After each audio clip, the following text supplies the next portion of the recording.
Okay, so welcome today to the presentation. We're glad to have you here on during Small Business Week. My name is Lori, and I just wanted to say if you wanted to keep yourselves on mute while the presentation is going on, feel free to unmute yourself and ask any questions that you have, either through text chat or when we open up to questions, you can unmute yourself then. And I think that was it. And so now I'm just going to introduce and welcome back our guest speaker. We've had Liz present in the past, and it was very informative. So we're so happy that she's back again. So Liz is from WACADS Group, Inc. And Liz has an undergraduate degree from McMaster University in political science and sociology. She is a mentor for the women here at Peril, and we really appreciate that. And here's a few things that I'll mention. So WACADS Group Incorporated, we build responsible AI systems that empower and support humans. In October 2024, WACADS is a proud recipient of the 2024 Bank of Montreal and Deloitte Canada Women in Business Award, 100% certified sustainable organization that creates physical and digital supply chains, 100% certified women-owned by WeConnect International, nominated in 2023 for the Trailblazer Award due to their special work in responsible AI and automation, and funded by Global Affairs Canada to demonstrate solutions globally 2023-2024. So without further ado, I welcome Liz Cripps. Thank you so much, Lori, for that very kind introduction. It's a pleasure to meet all of you, and I do love my Peril women. I've been mentoring Peril women now for, I want to say, over 2 years, and I always welcome the opportunity to connect with you and share some of the things that I've learned in my development. Today, we're going to talk about responsible AI. And as we all know, AI, generative AI, and all of its iterations are at the forefront of discussion almost every day, whether you're at work and at the kitchen table. Our discussion is going to focus around the sustainable path and how we can use that tool or those tools successfully in creation of the human hybrid workforce. And so insofar as our discussion, we will definitely leave some time at the end for everyone to ask questions. I love to have a very open discussion. So any question that you have, please feel free to share that. You can drop it in the chat, or you can raise your hand or just come off mute and feel free to say that. Okay. So in terms of our organizations, fundamentally, we help companies grow and scale rapidly using smart tech. As Lori shared, we are a certified women-owned organization, which means that, yes, there is actual documentation if you are a female-owned business. It is a multi-step process, and we're very happy that internationally now around the world, folks recognize us as a WeConnect certified organization, and then can qualify for supply diverse opportunities. We are also a 100% sustainable organization. We're certified for that through the Institute of Environmental Management, which is absolutely key. Everything that we build and believe in has a core philosophy that we are giving back to ourselves and the community, one another socially, environmentally, and to our planet. We're all global participants. We're all global citizens, and that certification underscores our fundamental belief in that. In terms of our certifications as well, I'm certified in robotic process automation through UiPath. Our organization is recognized by Digital Main Street. Some of you may be familiar with like the CDAP program or COJG. CDAP is the Canadian Digital Adoption Program. CDAP is the Canadian Ontario Job Grant Program. There were many of those underway, especially in COVID, and even now still supported. Digital Main Street is a provincial program that provides funding for businesses that need help with their online presence. As well, I have my background in project management, business analysis, and my black belt in Six Sigma that I'm just wrapping up. So In terms of our organization, we are very much about responsible, human-centric process design. We focus on AI automation and custom application development and target the industries of real estate and construction, transportation, logistics, and education and training. Our leadership team, I love these people to death. Without them, I know we all on this call have the leaders within our organization that help steer us and point us in the right direction. I'm very happy. Mary Ellen McCrae, absolutely phenomenal woman, located in Florida, where our office is there in Fort Myers. Mary Ellen has a tremendous background in business management and executive level for a very large a franchise lending company in the US, and happy to have her as my head of US operations. George Brown, one day, you know, we'll all have a coffee and talk about George.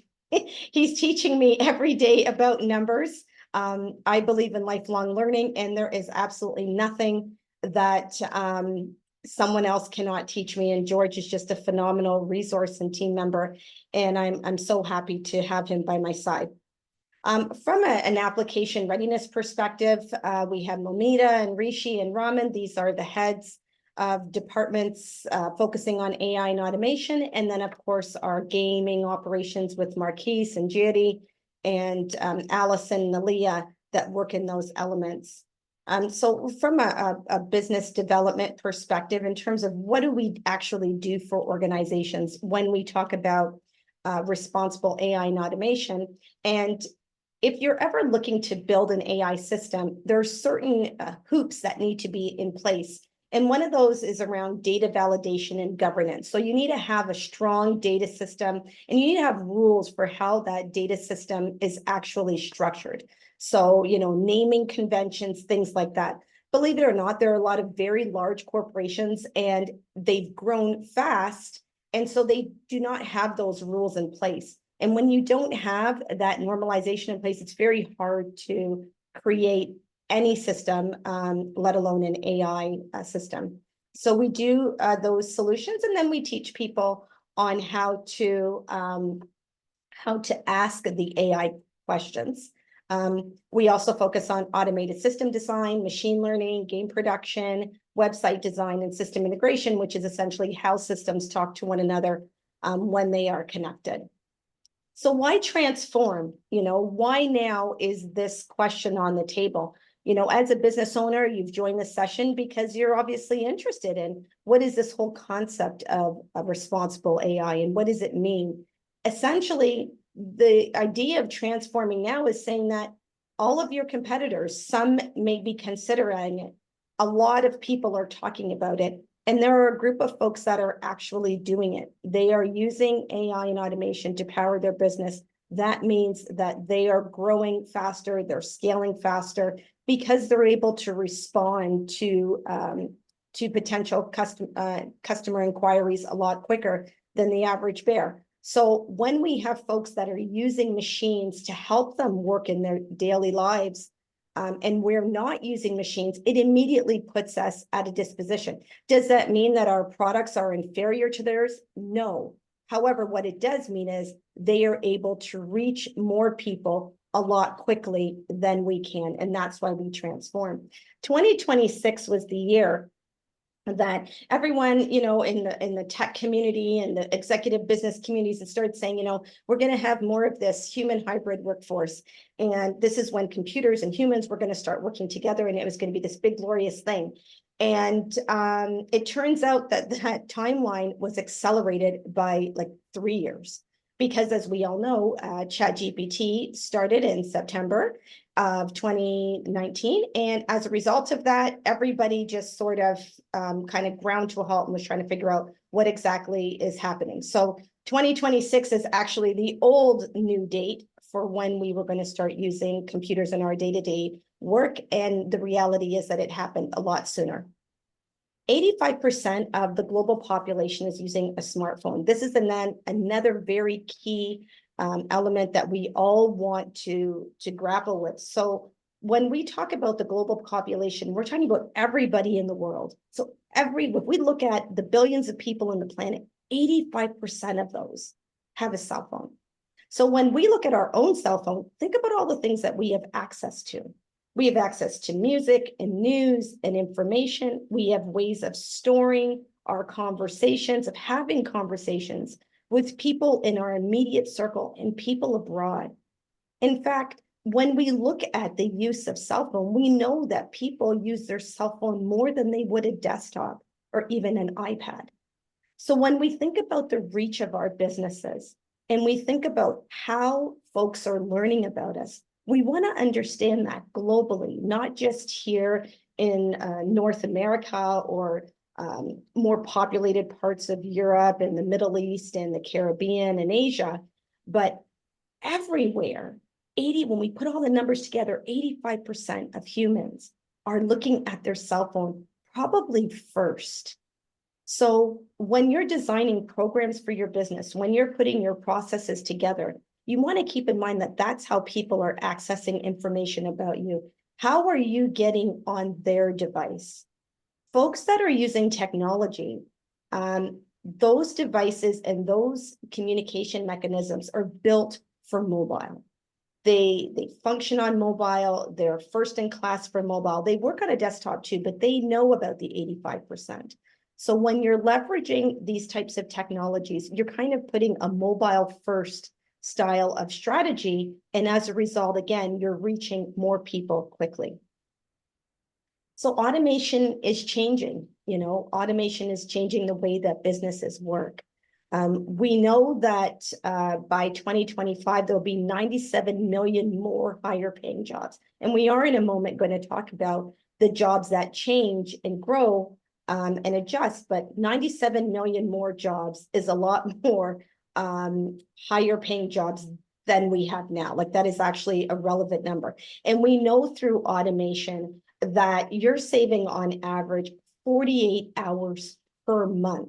And you might think, where do we come up with that? Like, let's just be honest, if we're all business owners on the call, some of us executives or team leaders or team members within a company, we spend probably 2 hours a day doing some type of a routine or mundane task, responding to email, updating an Excel spreadsheet, checking files, maybe updating contracts, all this type of stuff.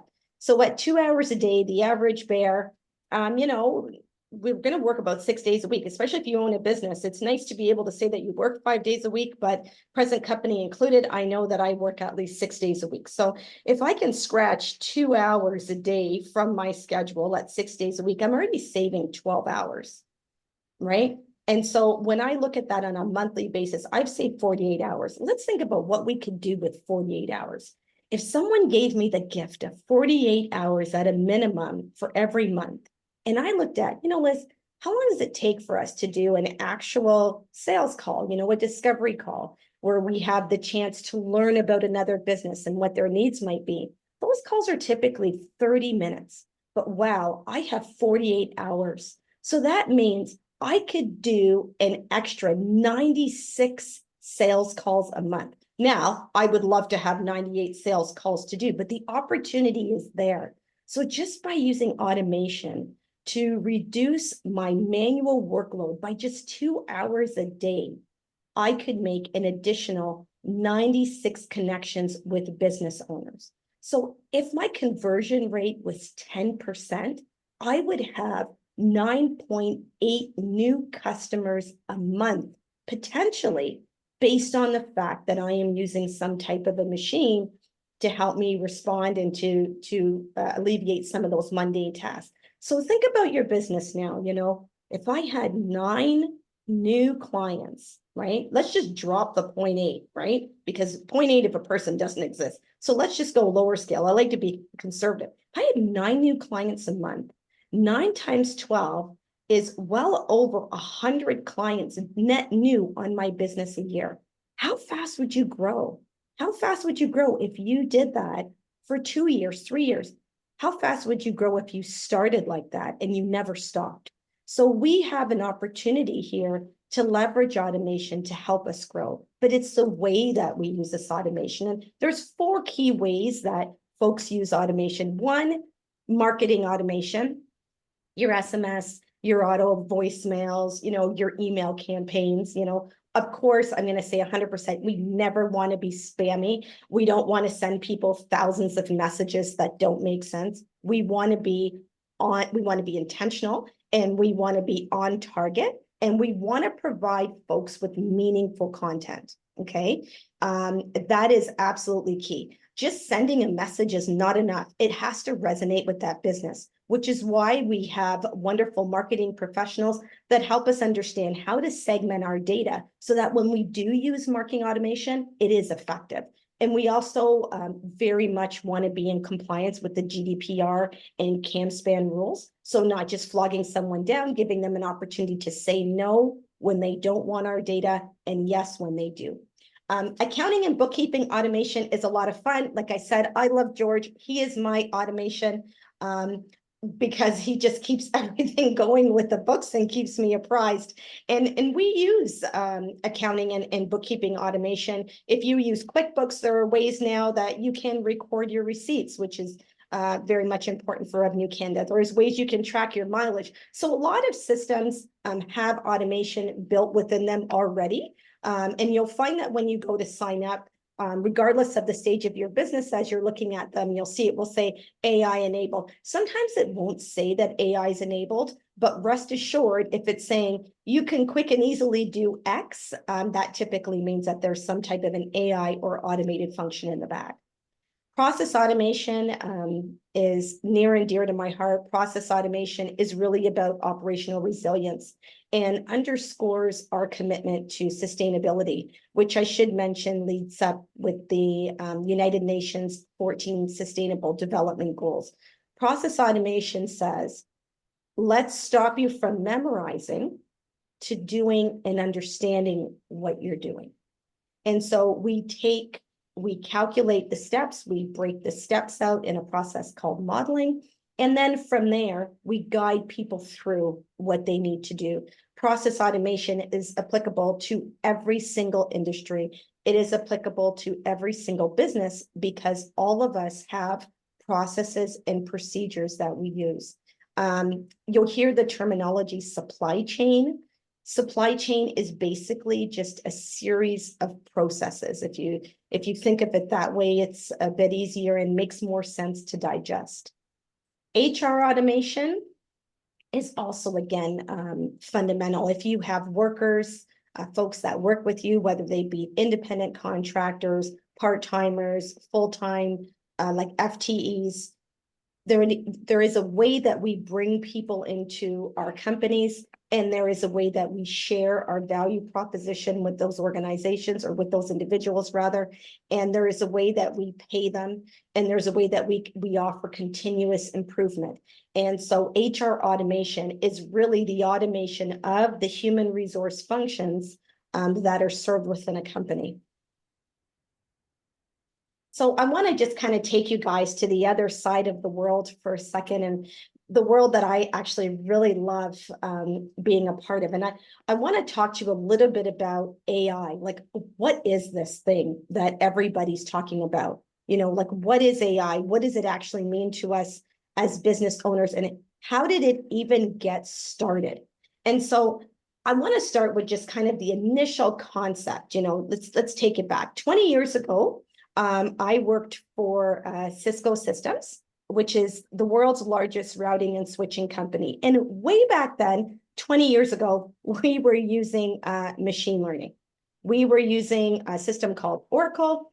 And in that system, it was geared up to allow us to do a lot of really fun and amazing things. And it allowed us to reach out to the clients. At the time, it was set up by theater. So within the Canadian and US theater, our part of the world, we were able to use these types of enterprise systems to reach out en masse to potential sales, to current clients, in order to facilitate the business. And so machine learning was really about, it is about classifying information. So when we say classifying, it's like I have on my desk pictures of cats and pictures of dogs. So using machine learning, I can say, this is what a dog looks like. This is what a cat looks like. Now you tell me. And then the machine is going to say, oh, yeah, I recognize the characteristics of a dog and of a cat, and it's going to separate that. Okay. So that's largely what machine learning is. We feed it information and then we allow it to create groups of information, much like all of us would have done, like in grade school. Or even there's that really fun game that I play on my phone where there's like a pile of things and then you got to sort them out. I think that's a lot of fun. And that would be kind of like the human version of sorting. Machine learning is saying that we are using computers in order to do that. Deep learning is that next kind of deeper step in. So that's when, I don't know if those of you remember, 1990s, early 2000s, people started talking about the Human Genome Project, and we start talking about neural networks and how our brain works. Like, how do we think? How do we act? Well, with deep learning, we're looking at now like huge amounts of raw data. Like it's just copious, and like picture like Lululemon data.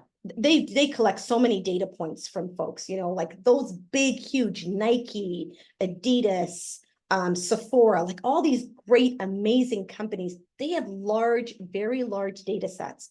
And when they're trying to find out more information about their customers and understand how better to add value to their customers, they have to combine that data all together. So deep learning, that next step is looking at very large data sets and solving complex problems. The reason why we need to go deeper, the reason why we need to tap into that human genome sort of neural network to do it is because there are so many tables. And a table is really just a row of data. So if you look at an Excel spreadsheet and you're doing just your profit and loss statement, from January to December, you're already going to have 12 columns, right? And then you're going to have a column explaining what each of the others are about, what happened in each month. So that's 13 columns in total. Imagine how many columns a medium or large size organization would have in the data that it's collecting and all of the tables and databases. So deep learning is absolutely fundamental. And again, a huge stepping stone from machine learning. But then there's this AI thing, right? And September 19th, 2021, I stand corrected, 30 or 300 billion tokens were used to create GPT-2. 300 billion. I mean, I can't picture what 300 billion looks like. I can't even picture what a billion looks like, but that is a lot of tokens. And so essentially what happens is they went back as far back as they could in history, in time, and they gathered information that told us all about the world that we live in. And they bundled all of that information together, and it worked out to 300 billion tokens of information. And then they started asking it questions. So we started asking things like, what is how many people live in China? How many cities are there in Canada? And then we started asking it to make some what we call a discrimination. So discerning between or distinguishing between two pieces of information. Kind of think of it kind of like classifying information, but broken out even more. So if it's a cat, and it doesn't have a tail, if it has 2 ears and whiskers, but it doesn't have a tail, is it a cat or is it something else? So we start asking it to look more critically. And then we start asking it to do things for us. We start asking it questions, more in-depth questions that it is going to generate a response for. So generative AI is all about the idea of generating content. The ability for us as human to ask it a question, for it to think about what that question, what the answer could be, and for it to provide an answer. And so the more times we ask it a question, okay, the more it thinks and it comes up with better answers. And that's where you'll have people saying, oh, wow, my AI, I'm training an AI. My AI is learning more about my company or my organization. The more we ask, the more it understands how to process and the better answers we get. And so you'll hear people use terms like human-like texts, right? It will generate human-like text. I mentioned to you that GPT-2 was 300 billion tokens. Recently, ChatGPT-4 came out. And think about this, not even 3 years later, maybe just about. Now it's based off of 10 or 13 trillion tokens of data. So it's more than quadrupled itself since it actually came out. Gemini 1.5 can go through 11 hours of audio, 30,000 lines of code, and over 700,000 words in an hour or less. Like, the processing capability of these AI tools to receive information, distill it, and provide an answer is at such a rapid pace that it really underscores how valuable these tools can be within our organizations when we use them responsibly. So just a quick highlight here when we talk about Gen AI, user rates to 1 million. So I don't know about you guys, but I have a family and we spend a lot of time on Netflix. Took Netflix 3.5 years to get 1 million users. Okay. Twitter, it took 2 years. Many of you in organizations use Dropbox. It took Dropbox 7 months to get 1 million users. Instagram, whom is really governing a lot of the social discourse out there right now, 2.5 months for Instagram. ChatGPT took 5 days. Within 5 days, word had spread so quickly that 1 million users were on board. The question is why? Everyone's asking, why is everybody talking about ChatGPT? Why did it take 5 days? It was because of relevance. The reason AI is such a dominant topic, it's because it is relevant to our life. As we discussed previously, it can generate so many tokens worth of data, so many generated responses based off the most complex question, mathematical question, comparative question in less than seconds, that it's relevant and people feel afraid. People honestly feel afraid. And it's because we're starting to question, like, can some machine do what we can do? But I ask you, think about your entire life. Think about all of your experiences. As much as we program computers to think and feel and distill information, they're still only as good as the information that we give them. If we never fed a computer information, anything about weather, it wouldn't know. Like, it wouldn't even exist, right? It wouldn't even know that weather was a concept. Just like when back in the day in like GPT 3.5, when it said any data that came after, I believe it was like September or March of 2022, it would know because it didn't exist. Computers and these systems only exist insofar as the information that we train it on. So if we don't tell it, it doesn't exist. It doesn't have the eyes and ears and thoughts and feelings and perceptions that we do, which is why computers can't replace us, and which is why we can use them as tools. And that's what they're designed to do. They're designed to be tools within an organization, however, not to replace individuals. Because if my data set that I pull to create an AI ends today at midnight, anything that happens in the elections that are happening around the world will not be reflected in that data set. So it's not even going to know what the outcome is or what the outpouring of information was that came out of it. So we all have to be aware that as humans, we are receiving thousands of interaction and communications every day. And we continue to. We don't have an expiration date or a hold date. These machines do, and it's based off of when we feed them information and the types of information we give them. So when we look at types of machines that can be built, I'll go back here, you can use Gen AI to generate audio, which we do. We can generate audio in any language in the world. based off of any language in the world. We can use it to generate code. So if I want to make a web page or something, I can ask it a question. Create a web page with me with 3 columns and 2 pictures and make it about that. And boop, boop, boop, within seconds, it's going to appear. We can ask it to create visualizations, actual pictures, images, and we can ask it to generate text. We can ask it to help us geolocate people. We can ask it all kinds of things that you would ask potentially another individual, and it is going to generate that information, provided that machine is trained on how to do that. And the data set that it is trained on is specific to what you're asking. So for example, if I have trained a machine to create visuals, okay, and then I say to that machine, I want you to, every time I'm feeding it data and I'm saying, create pictures for me, create 4-color pictures for me, and everything is wonderful. But then I ask it a question about code. Can you create a code on how to build a website?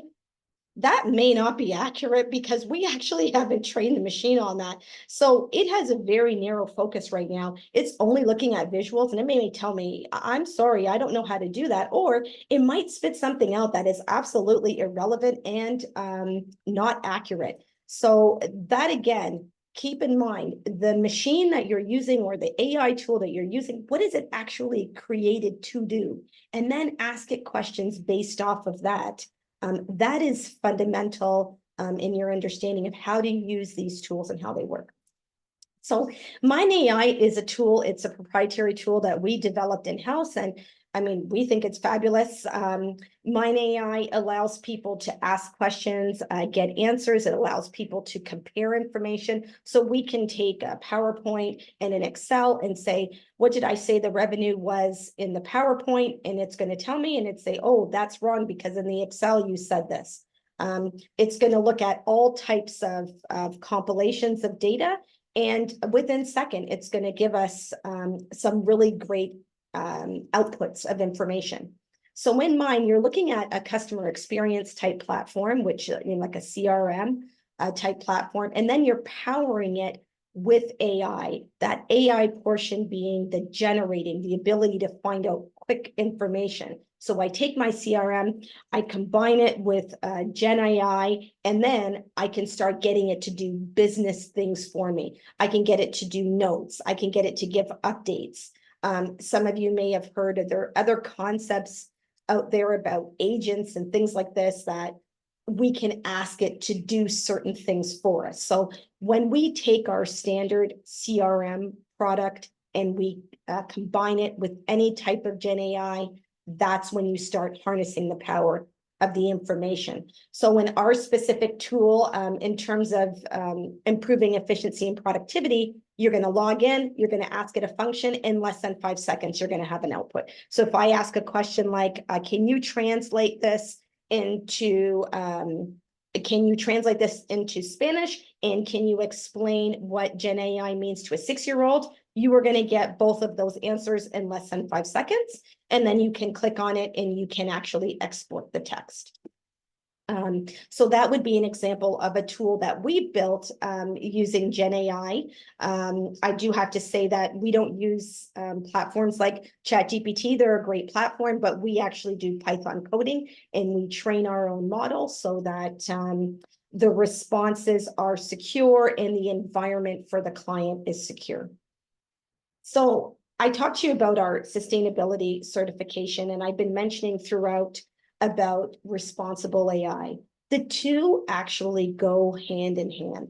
As a business owner today, it is absolutely paramount and essential for our businesses to be sustainable. And essentially that means for the doors to stay open on our businesses, we have to look at how are we treating our external customers and our internal customers. We all know about the brain drain. We all know that there are a high percentage of individuals that are retiring. Baby boomers are retiring. We don't have enough workers to replace them, which is why there's so much emphasis on smart technology. However, we have to look at those internal customers, and we want to attract and retain being the key, the employees that we have. And if our employees feel threatened that we're going to bring in some type of a tool that is going to replace their job, that's going to make them feel like they're not contributing to the organization, they're going to have their resumes on Indeed before you can get the words AI out of your mouth. And so as a sustainable company, we want our employees to feel valued, and we want them to understand that there is a clear relationship between the work that they do and the work that the computer is going to help them to do. That is, and I'll talk about this in a second, the partnership between computers and humans. But I cannot underscore enough how important it is for all of our employees to feel and to know that they are valued, and they are not, despite what anybody may say, they are not easily replaced at all. Our processes, right? Building resilient processes. So you may have someone in your organization that's a business analyst like myself, or a solution architect, or someone that helps you figure out the day-to-day of how things need to go. And that process, right, or we call them supply chain, it kind of has to be, it has to be rigid enough that it works, but not too rigid where it cannot adapt to things. Okay. So for example, if my supply chain or my processes that a company calls our organization, and then they have a meeting with a member of our business development team. Say someone text and they didn't call, does that lead get to business development? You know, or does it get lost? You know, say someone sends an email and they don't call. You know, say someone shoots us a message on social media, right? What are all the channels that folks are using to communicate with us to find out about the value we can provide, and how are we responding to them? So if someone sends a social media message, how long does it take for us to get back versus a phone call versus an email? What's the customer experience? How are we going to let people know that we're taking them seriously and we're actually interested in learning about their business? So we want to have resilient processes that look across our channels, even the ones that we may or may not think we're receiving leads on, or we're able to establish business relationships on. And that is so key for a sustainable company, because you want to look at what are all the ways folks are coming in the door, but we want to do it responsibly. We don't want to be spamming, as we talked about in some of the things that happen in Marcom. In Marcom automation and marketing communications automation, we want to use these processes as a way to attract individuals responsibly. And we want the folks on our team to use these tools responsibly. But we do want to use the tools, because the tools are going to get it done a lot faster and a lot more efficiently than we can. Hiring, especially with social media, one person that's only doing Instagram, another person that's only working on Reels for TikTok, another person that's looking at email. I mean, we all have a hand to play. All of our tools have a hand to play in growing our organization and adding value, but tools help us manage that a lot more efficiently. In that same example, we need the humans to write the content. We need the humans to come up with the ideas about the content, right? So we can't go without the human piece. So for those of you that are exploring tools for different processes, keep in mind that you need to have a happy human that's going to plug in that information in order for that tool to work. Even tools that have Gen AI built into the tool, you still need a human to type in what it wants. And we need a human that feels good about themselves. They have a positive sense of well-being, and they understand their subject matter, which most of our employees do. We don't have to train them in the way we would a computer to understand what we do. And so we need to value that person as they use those tools to help us build out the processes and the systems. And what's the output? The output is people are happy. My employees are happy to come to work, knock on wood. I hope everybody says that. They all tell me they're very happy. If somebody's sick, I'm like, don't come in. If somebody needs a time off, if there's a bereavement, if you're feeling stressed out, I always say, walk away from your computer, because we all know that employees are only productive when they feel value and when they feel like they are positively contributing. If I have something happening in my household, I don't feel like I'm positively contributing because I'm stressed out. I can't focus on it. And if I feel like I'm under the gun, because some system is being implemented that could replace me, I don't feel good and I'm not contributing at my best. So it's incumbent on all of us as team members and employers to make sure that our internal employees, right, our internal stakeholders, our employees, and our external stakeholders, our clients, feel comfortable in the tools and systems that we're using, and that we recognize that they are a part of our ecosystem.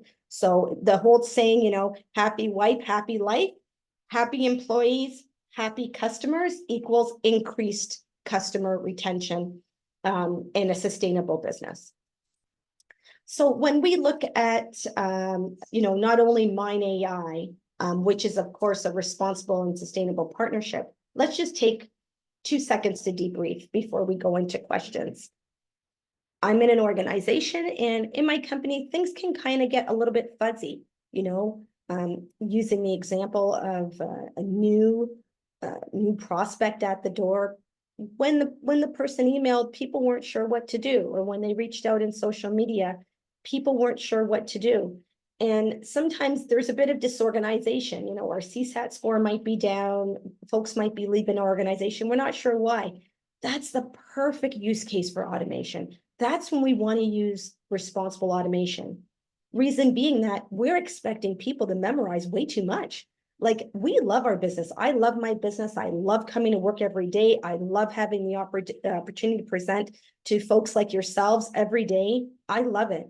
My employees, they love their job, but do they know the ins and outs of every single element the same way I would? No. Everybody has families. Everybody has their own things. Everybody's trying to think about what they're going to do with their life. And it is unreasonable as business owners for us to expect people to memorize their job. There's just way too much going on in the world. And so automation says, don't memorize your job. Let us provide you with a series of steps that will guide you through your job. That's more empowering. When I graduated from university, even I remember when I got into McMaster, I was as pleased as punch. And I thought about, how could I contribute to the world? My contribution, as I valued it, was not typing into spreadsheets. My contribution was thinking about the information that I was receiving and providing input. When we take away the requirement of memorizing jobs, we allow people to feel as though they're contributing, because we are allowing humans to operate at a much higher level than just regurgitating information that we could probably get some automated tool to do for us. On the other side of things, there's AI. So this is the old adage, work harder, work hard. We have to do more with less. I don't know how many people hear that or say that, and you get that feeling in the pit of your stomach, like, oh gosh, I just want to work more with more. I just want to do my job, and I want to do it well. But if I feel stressed out, I don't think I can. AI says everybody's following the process, but you know what? Business is booming and there's just too much work. Or business is on the verge of booming and there's just so much we need to do to get prepared. That's where you have AI. The types of AI we build that are trained and secure and focused on your industry and your business. So in both of these models, whether you're using AI as a tool to help get work done, a tool to mass produce, let's say, images, or mass produce workbooks or how-to guides that a human is then going to oversee and read and distill and edit, right? That's helpful. When you're in a meeting and everybody's talking about, what's next, or let's brainstorm 3 new marketing campaigns, we can use AI. We can ask that question, hey, give me 5 ideas for marketing campaigns on Flower Shop. And then us humans can sit back and see what makes sense to our business. And then we can go back to AI and say, hey, can you help me sketch out what an email for that, like a follow-up email could look like? And then we use a human to say, yes, that makes sense. and we fact check it and we look at it. So when we use AI responsibly as business owners and as teammates, the entire organization grows and flourishes, and we as individuals feel as though we're contributing. So I just kind of wanted to leave all of you on that note. That will give us some time for some question and answer. I'm going to just open up my screen here and just mention some of the commercialized products that we have.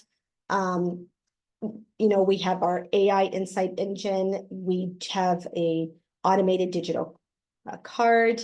We do system integration. We have a learning management platform, as well as some of our custom application development. And we do our process modeling and a whole host. There'll be many opportunities for us to talk about what our organization does. But I would love to answer any questions that folks have, and just any general thoughts about AI and automation and how you're feeling. I'm going to just go over to the chat. Okay, are Canadian corporate laws on AI created images? Very interesting, and thank you so much for that question. So, boy, oh boy, oh boy, that is a hot topic. That's a hot topic. So really, it's a tough one to answer. There are in Canada right now a lot of rules being put together around how we use AI, right? In general. In Europe, they have led the charge in terms of those rules. Do we have specific rules? No, not really, not to the best of my knowledge. Are they in development? Probably.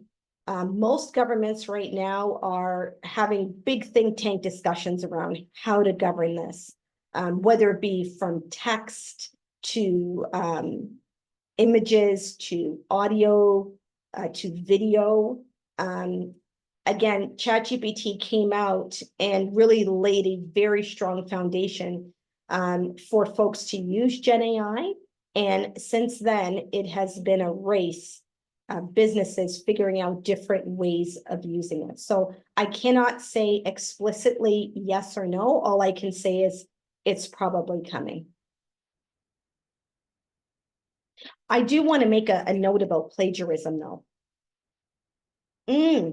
Excellent, excellent, excellent point. And that leads to the note I want to make about plagiarism. Absolutely. As a not-for-profit organization, you do want to have a policy on AI usage. Within your own company. Say, for example, you're making an email campaign, and you're a not-for-profit company that focuses on supports for animals. Do we just want to go to ChatGPT and then ask it to create the whole thing? I mean, you can, and it's going to do it in 30 seconds, but is it personal? Is it really driving home your value proposition? And also, are the facts accurate? I mentioned that it's like 13 trillion data points in that GPT-4, if that's what you're using. There are so many AI-powered models out there, including our own. What is the one that you're using? And is the output relevant and accurate? So yes, a policy on AI usage is absolutely fundamental. If you're doing an employee review, you don't want them to type in, certain parameters to get, write me an employee review on an amazing employee that never misses a day of work and loves their job. Enter. And then you get that. So 100% AI usage policy is huge. Figure out in the business, where do you want to use AI? Where does it make sense? And where doesn't it make sense? I would also consider or suggest, why don't you have maybe a couple people talking about it, and maybe like a tiered approach, So not necessarily the business owner having to get in right away, but someone using it and someone sort of overseeing and saying, if you're going to use AI, you need to have another person review it, and then the final business will take a look at it. Another question here, when using generated content on social channels, text or image, do we need to acknowledge it was created by AI? Right now, there is actually no rule, to the best of my knowledge, of course, things are changing every minute, that says you have to do that. Certain platforms, for example, look at the terms and conditions in Canva. Canva will help create images and text and posts and stuff, but there are a lot of things in their terms and conditions that you want to review as it relates to AI. So any tool that you're using, they are going to have their own rules on whether or not you can use their information for business purposes. Sometimes they'll say there'll be a caveat that says something like for personal use only. So you want to be aware of that and make sure that you look at the terms and conditions for that platform. Anybody just straight out confused? I have a question about, like, Liz, why is our company, for example, focusing on responsible AI? Does that make sense to folks? Like why we are doubling down on that?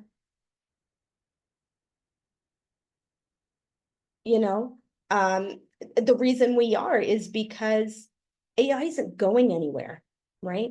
It's how we use it. It's like every tool. When it was the quill, and then it moved to the pen and the pencil, and then it moved to the typewriter, right? People would say, oh, why? We can't. The quill manufacturers will be upset, but that wasn't the case. We all evolved. Go ahead, Jenny. Go ahead and answer your question. You can, Okay, I was happy to listen to you finish answering your question there, but yeah, I'll go ahead. My name is Jenny Pert Wesley. I don't know what it says on my screen name there, but that's my name.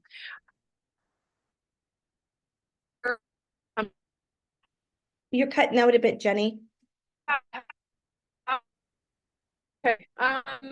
Is it okay now? I'm on. Yeah, I'm.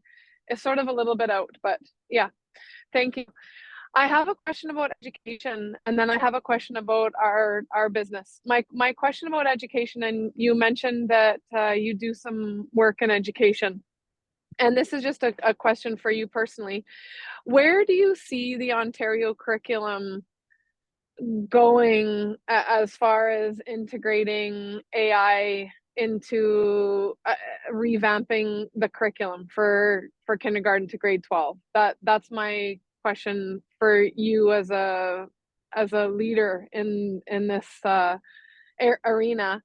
And then my second question, which is more a business question, is have you ever heard of any system that will track your email, so our documents for we're behind the scenes for companies, so we'll write proposals, we'll write documents, consultation protocols, doing mining stuff, and we send out documents, but then we have to use a separate system to track all the documents so that we can follow up, because there's always the expectation of us to follow up.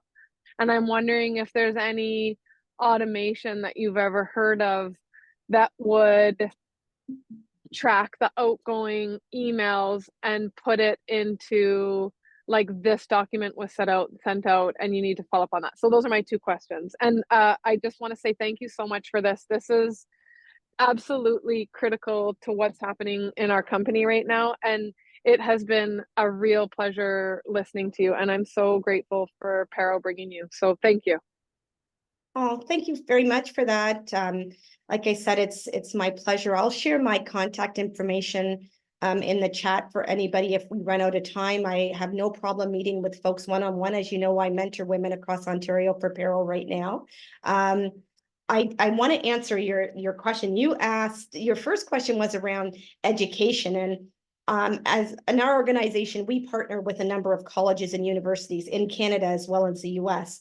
And so I mentor MBA students as well as undergraduate students in technology. And one of the things that across the board in academics is on the table right now is the use of AI in academics. And it is unfortunate that that it's not being used responsibly.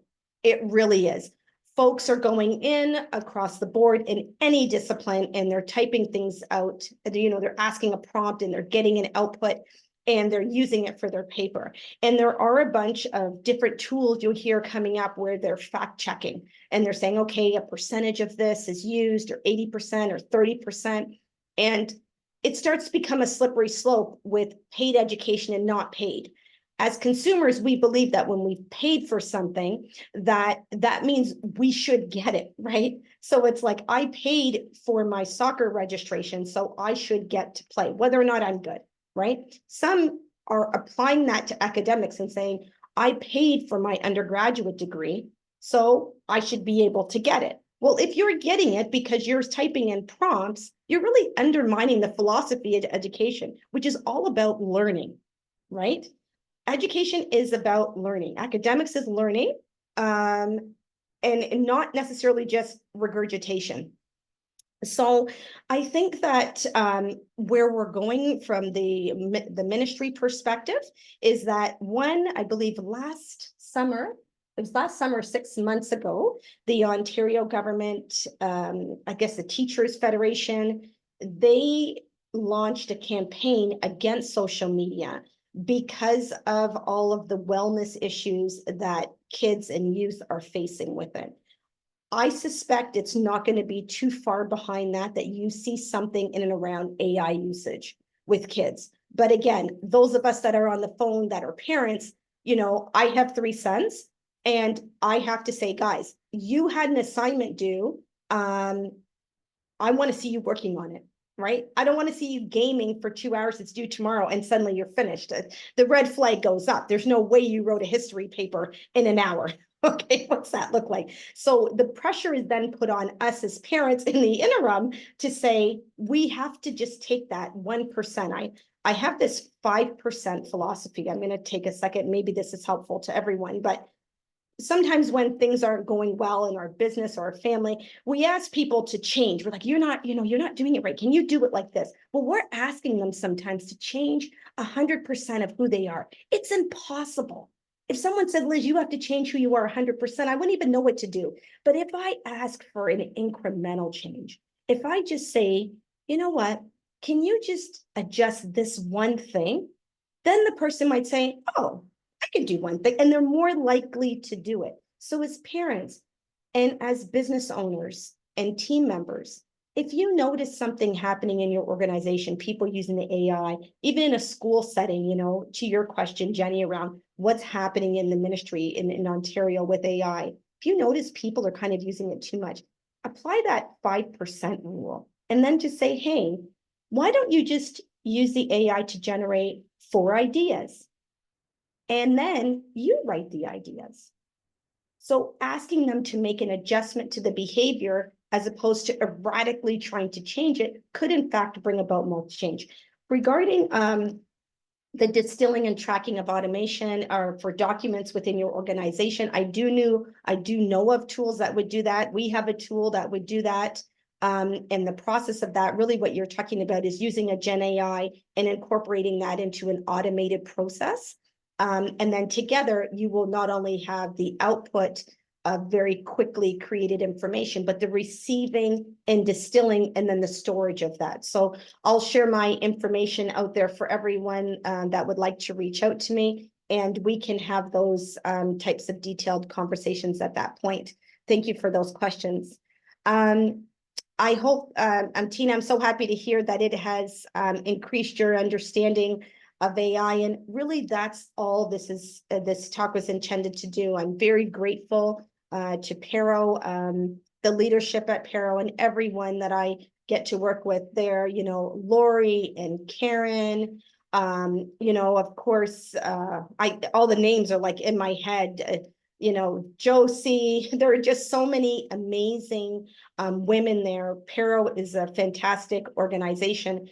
I started off like many of you, we all start off the same. We have a desire and a dream to do something. And I believe fundamentally that when we use technology responsibly, we can achieve our goals and we can get that done. We don't have to beg, borrow, and steal and eradicate and try to become one of those 3-person billion-dollar businesses that everybody's talking about. We can value each other as humans. And we can build sustainable long-lasting businesses. So my name is Liz Cripps. My company name is WACADS Group. I'm just typing in my information. I would love to hear from all of you, and if possible, I'd love to share a survey about what you learned today, and really to keep in touch. Thank you so much, all of you, for your time. If there aren't any other questions. I just wanted to say thank you so much, Liz. This was very informative and I learned a lot here. And I'm so happy that you were able to come in and talk to us or, about this today. And as always in the past, you delivered a wonderful information and I look forward to speaking with you and inviting you back to talk about more ideas. So thank you so much. And thank you everybody for joining us today. We really appreciate you having us here. And like Liz said, reach out to her. She's more than happy to connect with you. And yeah, we look forward to having everyone back and having you back, Liz. Thank you. Thank you so much, ladies. Everyone have a fantastic day. And please reach out.